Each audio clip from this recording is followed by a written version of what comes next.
It's battle, but Lowndes says he can win the war. Oh, the reason I missed that gear is because when we go up Mountain Straight, I was taking a different line. 5 days before the great race, and already Mount Panorama is buzzing in the pits and on the hill. Oh, mate, you got to get a good spot. Look at this. You can see the racing. After the first practice session of 96, it was Glenn Seaton setting the early pace with the day's quickest lap of 2 minutes 12.4. It's good to come here and in such a big event like this and to be able to be on top, and I suppose psychologically to the others it is a good thing. Mount Panorama could provide the ultimate Australian farewell for race favourite Craig Lowndes as he prepares to head to Europe chasing a Formula One dream. You can't really predict anybody because it's just a race that's so unique.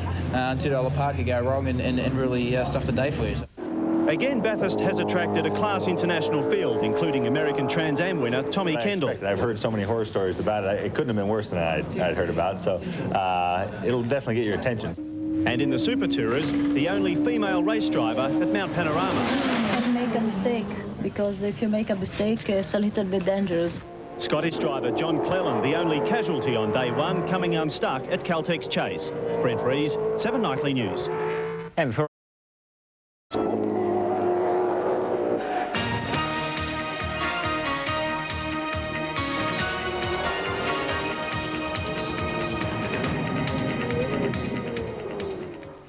But one young gun was hot on his tail. Mount Panorama rumbled to life and Glenn Seaton made the biggest noise. The pace setter just in front of Craig Lowndes in non-official qualifying. But at just 22, Lowndes hasn't let too much get past him. He's already been to Bathurst twice, his best placing second.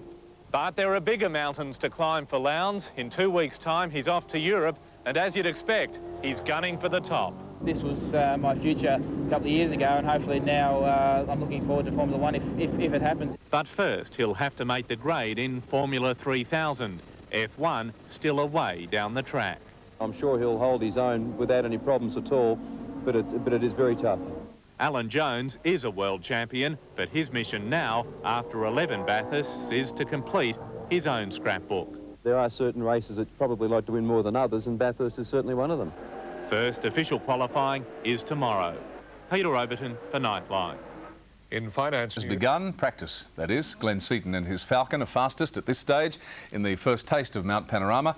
This year's field features a rare trio, Australian and British touring car champions and an American Trans Am king. They come from different tracks, but for this weekend, they're Bathurst Three Musketeers. Scott John Cleland, the 95 British touring car champ, young gun Craig Lowndes, Australia's best, and lanky American Tommy Kendall, the Trans Am champ. But it's 22-year-old Lowndes and his Commodore, most believe, has the race covered. We're very happy with the way we're lining up here this weekend. So, no, it just really comes down to, as I said, keeping out of trouble and getting a clean start and staying in front. If not, we'll try our best to get in front. I think Bathurst is probably one of the most exciting tracks in the world. It's undoubtedly one of the scariest tracks in the world. Every time I go over the top of the mountain, I think, God, what's going to happen this time? Also in a Commodore, Cleland pairs with front-runner Mark Scaife. Mark is a hard charger, and he's the sort of guy that will go from the start, and he will try very hard to lead this race. And when he hands over to me between 35 and 40 odd laps, whatever it is, I hope the car's in the lead. And then all I have to do is stay out of trouble from there on in. To say this will be a unique experience for Tommy Kendall is an understatement. This is not only his first Bathurst 1000, but the first time he's driven competitively in a right-hand drive car. My wife and I, when we came out of the service station, we both went to get in the car, and I went to the left side, she went to the right. And we looked up at the same time and realised. After a few practice runs, Kendall says he'll be fine. And partnering Australian ace Stephen Johnson, Dick Johnson's son, they're rated ones to watch.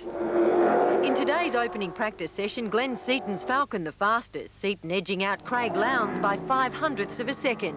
Tony Longhurst third, Peter Brock and defending champion Larry Perkins finishing 6th and 7th. And while the drivers familiarised themselves with the mountain, the winner of Conacher's Drive of a Lifetime was doing just that too.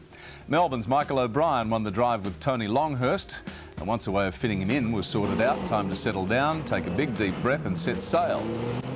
Well, he survived the drive, but a little shaky getting the land legs back. Was he telling us the truth? I mean, how scared was he? No, he's saying go faster all the time. Tony and I have got a pact, you see. We are blood brothers, you see. Yeah, it's a lot of fun. Good on you, mate. Well done. That must have been fun. Glenn Seaton looks to be the man to beat. It's good to come here and in such a big event like this and to be able to be on top, and I suppose psychologically to the others it is a good thing. But the Super Tourers may have to beat the only woman in the field. Don't make a mistake, because if you make a mistake, it's a little bit dangerous. Qualifying begins today. Adam Simpson, 7 News. And it up for Sunday's Bathurst 1000. However, Holden's young gun, Craig Lowndes, stole the show, smashing the lap record by a massive 1.5 seconds. While some diced at the top of the mountain, others struggled in the pits. Klaus Needswitz and Alan Moffat enduring a frustrating morning. I will be okay for the next practice, and I have to find another 2 seconds.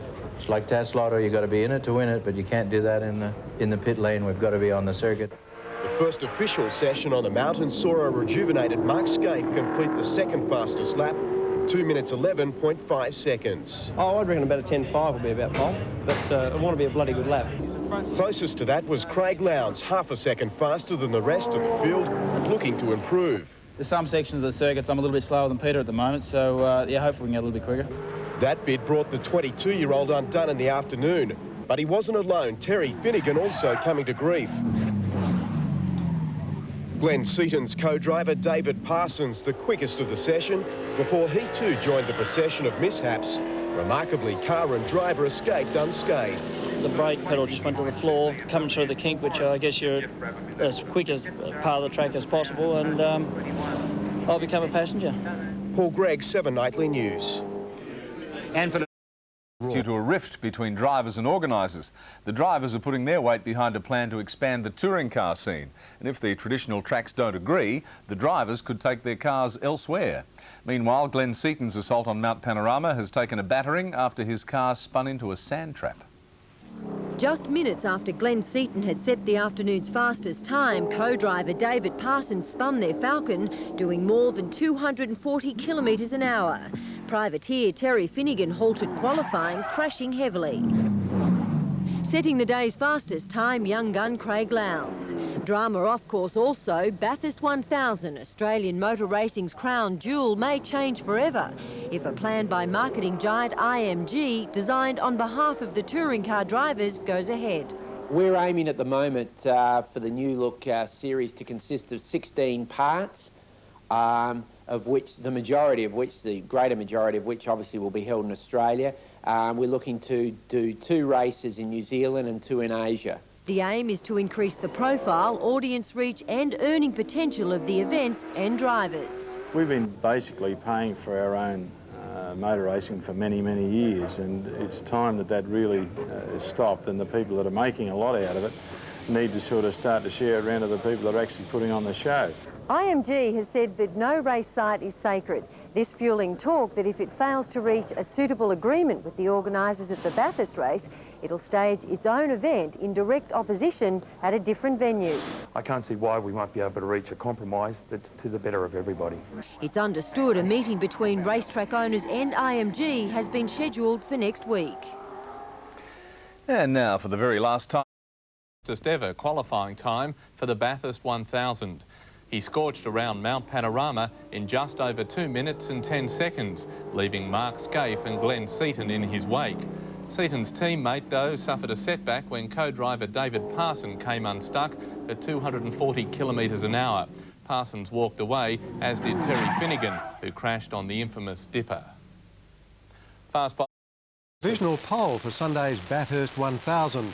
Seaton set the lap record, but he has young gun Craig Lowndes hot on his heels.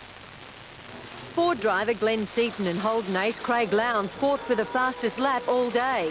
In the end, it was Seaton who got the wood on Lowndes, grabbing provisional pole, setting the fastest ever touring car lap at Bathurst. Lowndes second and teammate Peter Brock third. It's going to be one with times in the 2:13, 2:14 bracket.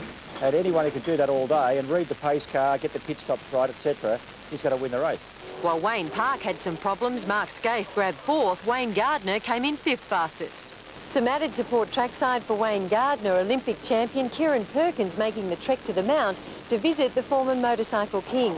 Their friendship born out of respect for each other's determination to fight on against the odds. You guys are lunatics, definitely. Not really, it's just, yeah, I suppose in a sense we are, but... For Kieran, Gardner's fight to master world motorcycling and inspiration. There's a lot of things that can go wrong when you're involved with high-level sport, and you know I think it's the real champions are the ones who keep fighting back, get back on the horse and do the job better next time, and you know the person in my mind in Australia who's been the best exponent of that over the last few years has definitely been Wayne. While Wayne's steering clear of the pool, Kieran's keen to get behind the wheel. He's also going to get on a motorcycle next, so I'm going to give him some lessons on that as well. So, and then he's going to really live life on a bike. It's so much fun. I don't know if I want you teaching me, Wayne. No, not the times you've come off. Yeah, thank you. He can't fit on a bike. He's too big. At the fastest ever touring car lap, stealing the limelight from Holden whiz kid Craig Lowndes. A record crowd for a Friday at Mount Panorama, and while some entertained themselves, others, including Kieran Perkins, were enthralled by the battle between Craig Lowndes and Glenn Seaton. Lowndes' lap of 2:10.39 this morning, the quickest ever. You know, every year we seem to go a little bit quicker, and they put a chasing to slow us up, and we've worked our way around that, so it'll be interesting to see what they do next. The Victorian's record only stood for 3 hours, Seaton's Ford clocking 2:10 flat in the afternoon, just a day after a dramatic exit from Caltex Chase. It's the best Falcon I've ever driven around Bathurst. It's just rides the bumps so well and just handles so good. Peter Brock, the second fastest this afternoon, the 9-times champion, relaxed and content to save his best till Sunday. You know, you don't want to get carried away. Sunday's 161 laps. Joining tomorrow's elite runoff, privateer John Faulkner. An engine change overnight assisting in his astonishing charge, qualifying 10th. The smile on the guy's face as I pulled down pit lane was enough. It was all worth it. All the talk this week has been about tyre brands and subsequent track records. But the weather will also enter the equation, with showers forecast for tomorrow and Sunday. If that is what's happening, all bets are off. I personally am praying for rain on Sunday. I'd love 6 hours of rain, and my thing works real good in the rain. Paul Gregg, 7 Nightly News. Well, the Adelaide 30... But today Seaton went even faster. Lowndes looks set to dominate the day's racing again. In the first practice session, he set another lap record. Seaton was almost half a second slower, and the young Holden ace had a firm grip on provisional pole. But in the afternoon session, Seaton pulled something special out of his machine. Like a runaway train, he tore around the mountain, cutting time on every corner to finish with yet another lap record. Not everyone, though, kept their eyes on the road. Pole will be determined in tomorrow's top 10 shootout. And South